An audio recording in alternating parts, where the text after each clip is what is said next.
आसाम प्रदेश कांग्रेस कमिटिनि रायजोआरि नेहाथारि पृथ्वीराज सेठिया चिरां जिल्लानि आलासि नब्लां काजलगावआव हानजानि मावथि फारियानि सावराय जथुम खुंदों।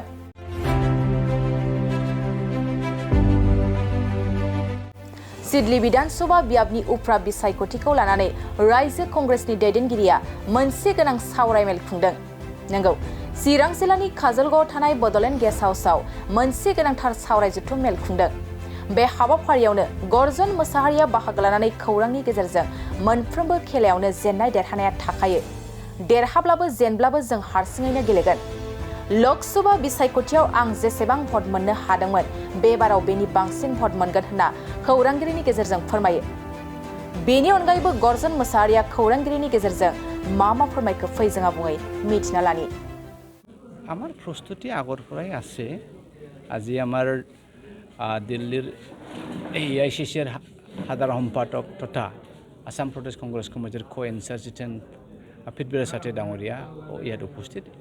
এইটো তদন্ত কৰিবলৈ আহিছে যে আমাৰ ব্লকবিলাক কি অৱস্থাত আছে, ইলেকশ্যনৰ পাছত, লোকসভা ইলেকশ্যনৰ পাছত মণ্ডলবিলাক আৰু বুথবিলাক, আৰু আমাক অলপ মটিভেট কৰিবলৈ যে আমি যোৱাবাৰ যেনেকা কোনো পাৰ্টিৰ লগত এলায়েন্স কৰা নাই, এইবাৰো আমি এলায়েন্স নকৰিব, আমি নিজাববীয়াকৈ খেলিব, সব খেলতে হাৰ জিত থাকিব, কিন্তু আমি খেলিব আৰু কি। ইতিমধ্যে বিপ্লৱৰ প্ৰাৰ্থী মানে ঠিক হৈছে, আপোনালোকৰ কোন হ'ব প্ৰাৰ্থী? আমাৰ পাৰ্টি এতিয়ালৈকে বাছনি হোৱা নাই, এই এক সপ্তাহৰ মাজতে বাছনি হ'ব। আমি ইতিমধ্যে ব্লকবিলাক কেনেকৈ মজবুত কৰিব লাগে, মণ্ডল আৰু বুথ কমিটিটো কেনেকৈ মজবুত লাগে, ইয়াৰ প্ৰতি লাগি আছে আৰু কেণ্ডিডেটটো এক সপ্তাহৰ মাজতে বাছনি হ'ব। আমি এমপিৰ ইলেকশ্যনত বহুত কম পাৰ্চেণ্ট ভোট পাইছে, কিন্তু ইয়াৰ পাছত ৰাইজসকলে বুজ পাইছে যিসকলক তেখেত বিশ্বাস কৰি পেলাই UPPক ভোট দি জিকাই দিছিল, এই UPPলে ৰাইজসকলক ঠগিছে, মুছলমানবিলাক ঠগিছে, হিন্দু খ্ৰীষ্টানবিলাক ঠগিছে। এই গতিকে ইয়াত ইমিডিয়েট ৰিজাল্ট আগত আমি এমপিৰ এই লোকসভাত যিমান পাইছে ইয়াতকৈ এটলিষ্ট অলপ বেছি পাব লাগে আৰু কি। सबसे पहले तो मैं कह दूं कि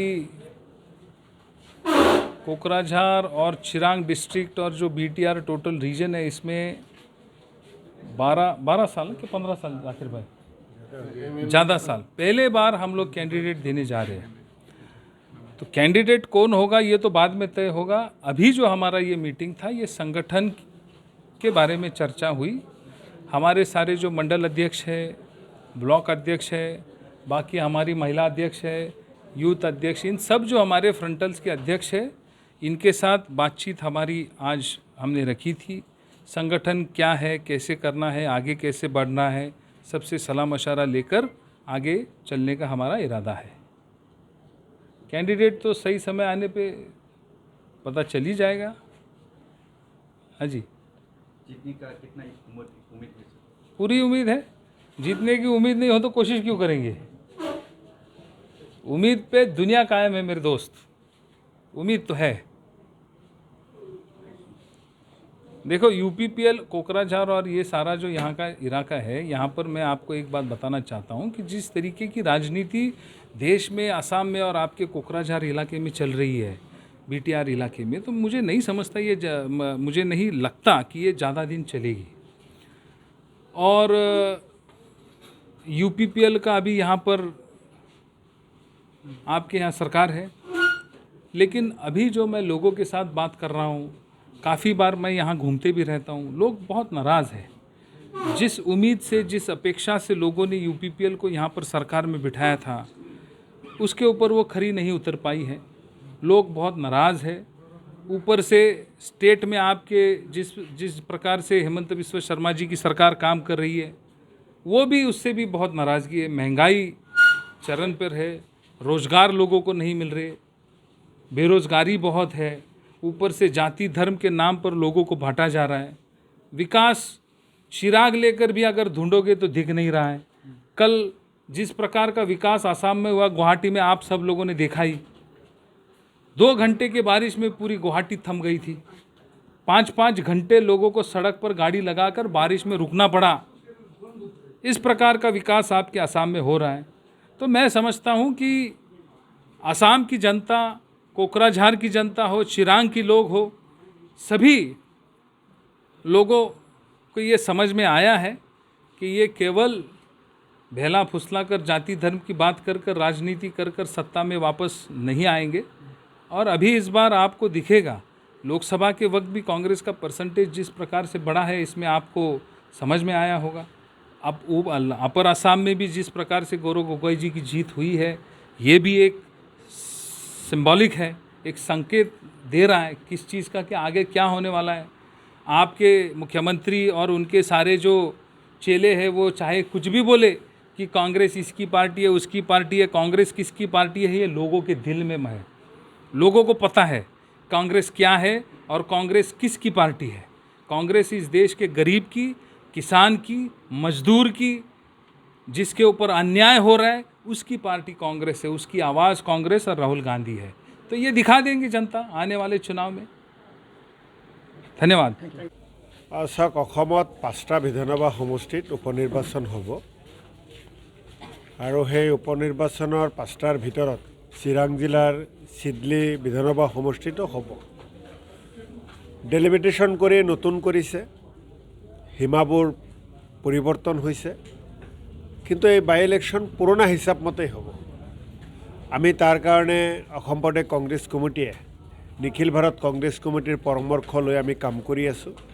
কেইদিনমান আগত মই আহিছিলোঁ, আজিও আমাৰ নিখিল ভাৰত কংগ্ৰেছ কমিটিৰ সম্পাদক পৃথ্বীৰাজ প্ৰভাকৰ সাথে ডাঙৰীয়া আৰু অসম প্ৰদেশ কংগ্ৰেছ কমিটিৰ এটা দীঘলীয়া এটা টীম আমি ইয়ালৈ আহিছোঁ। আমি ব্লক মণ্ডল আৰু আমাৰ তৃণমূল পৰ্যায়ৰ কৰ্মীসকলৰ লগত দীঘলীয়াভাৱে কথা পাতিছোঁ, আপোনালোকে দেখিছে। আমাৰ লক্ষ্য উপনিৰ্বাচনত জয়যুক্ত হোৱাটো। আমাৰ লক্ষ্য 2025 চনত যিটো BTRত ইলেকশ্যন হ'ব, সেই ইলেকশ্যনত আমি যাতে নিৰ্বাচনত জয়যুক্ত হ'ব পাৰোঁ। আমাৰ লক্ষ্য 2026ত অসমত বিধানসভা নিৰ্বাচন হ'ব, তাতে আমাৰ চৰকাৰ বনোৱাৰ লক্ষ্য। ৰাইজৰ আশীৰ্বাদ আমাক লাগে। গতিকে এতিয়া কংগ্ৰেছ দল ৰাহুল গান্ধী ডাঙৰীয়াৰ নেতৃত্বত সমগ্ৰ ভাৰতবৰ্ষতে যথেষ্টখিনি আগতকৈ অৱস্থা ভাল হৈছে, ৰাইজে আঁকোৱালি লৈছে। অসমতো কংগ্ৰেছ দল লাহে লাহে আগৰ দিনতকৈ শক্তিশালী হ'ব ধৰিছে। এটা দিন পাৰ হৈছে মানে কংগ্ৰেছৰ শক্তি বৃদ্ধি হৈছে। BTRৰ কথা যদি আপোনালোকে কয়, BTRৰ ৰাইজৰ মুখে মুখে এটা কথাই, না হাগ্ৰামা না প্ৰমোদ, না হাগ্ৰামা না প্ৰমোদ। BTRৰ ৰাইজক ৰাহুল গান্ধীক লাগে, BTRৰ ৰাইজক কংগ্ৰেছক লাগে, প্ৰমোদকো চালে, হাগ্ৰামকো চালে। গতিকে এতিয়া BTRৰ ৰাইজে কংগ্ৰেছৰ প্ৰতি আস্থা প্ৰকাশ কৰিব বিচাৰিছে, বহুতে দিছে আস্থা, আৰু আমি তাৰ কাৰণে আমি ৰাইজৰ মাজলৈ আহিছোঁ। আৰু আমি আপোনালোকৰ জৰিয়তে BTRবাসীক কথা দিছোঁ, চিডলিবাসীক কথা দিছোঁ যে হাগ্ৰাম আৰু প্ৰমোদ বড়োৱে যিখিনি প্ৰতাৰণা কৰিছে, তাৰ উপযুক্ত জবাব BTRবাসীয়ে তেওঁলোকক দিয়ক। কংগ্ৰেছে BTRবাসী ৰাইজৰ লগত আছে। ৰাহুল গান্ধী ডাঙৰীয়া আহি থকা দিনত এই BTRবাসীৰ উন্নয়নৰ কাৰণে কাম কৰিব, শান্তিৰ কাৰণে কাম কৰিব, প্ৰগতিৰ কাৰণে কাম কৰিব, ভাতৃত্ববোধৰ কাৰণে কাম কৰিব। হয়, কিন্তু দেখা গৈছিল বিগত লোকসভা ইলেকশ্যনত আপোনালোকৰ কংগ্ৰেছৰ প্ৰাৰ্থীৰ তুলনাত UPPL প্ৰাৰ্থীয়ে বহুত ভোটত জয়যুক্ত হৈছিল। জয় পৰাজয় থাকেই।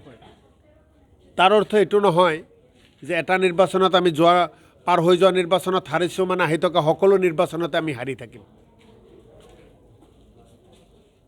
চিডলিত বাই ইলেকশ্যন হ'ব। চিডলিৰ বিধায়কৰ তালিকা যদি দেখে তো পৰিৱৰ্তন হৈছে, এজন মানুহেতো হৈ থকা নাই। ৰাইজ সজাগ হৈছে। নৰেন্দ্ৰ মোদী, হিমন্ত বিশ্ব শৰ্মাৰ শাসন ৰাইজে দেখি আছে। ৰাইজক সঁচা পৰিৱৰ্তন লাগে। বিজেপিয়ে পৰিৱৰ্তনৰ কথা কৈছিল, কিন্তু পৰিৱৰ্তন তেওঁলোকৰ নিজৰ কৰিলে। BTRত পৰিৱৰ্তনৰ কথা প্ৰমোদ বড়োৱে কৈছিল, কিন্তু প্ৰমোদ বড়ো আৰু তেওঁৰ নিজৰ মানুহখিনি ধনী হ'ল, সাধাৰণ মানুহখিনি অৱস্থা বেয়া হৈ গ'ল। যিখিনি প্ৰতিশ্ৰুতি দিছিল এই BTRবাসীক, কোনো প্ৰতিশ্ৰুতিটো ৰক্ষা নকৰিলে। গতিকে BTRবাসীক সঁচা পৰিৱৰ্তন লাগে, BTRবাসীক উন্নয়ন লাগে, শান্তি লাগে, প্ৰগতি লাগে, সেয়া কংগ্ৰেছে দিব। আপোনালোকৰ প্ৰাৰ্থী ইতিমধ্যে ঠিক হৈছে? নাই, আমাৰ নিৰ্বাচন আয়োগে উপনিৰ্বাচনৰ দিন ঘোষণা কৰাৰ পিছত অসম প্ৰদেশ কংগ্ৰেছ কমিটি আবেদন পত্ৰ বিচাৰিব, কোনে কোনে ইলেকশ্যন খেলিব। আবেদন পত্ৰ যিসকলে দিব, জমা দিব, সেইসকলৰ ভিতৰত পাৰ্টীয়ে তৃণমূল পৰ্যায়ৰ কংগ্ৰেছ কৰ্মীসকলৰ লগত কথা পাতি প্ৰাৰ্থিত্ব ঠিক কৰিব আৰু আমাৰ দলে যাকেই টিকেট নিদিয়ক কিয় সকলোৱে এটা সিদ্ধান্ত লৈছে তেওঁকে লৈ সকলোৱে আগবাঢ়িব আৰু এইবাৰ আমি চিডলিত যিকোনো প্ৰকাৰেই হওক ৰাইজৰ ঘৰে ঘৰে যিমানেই কষ্ট নকৰি হওক কষ্ট কৰিব সকলোৱে এটা কথাই কৈছে আমি কষ্ট কৰিম আৰু চিডলি এইবাৰ কংগ্ৰেছক জয়যুক্ত কৰিম কংগ্ৰেছ কৰ্মীৰ মনৰ কথা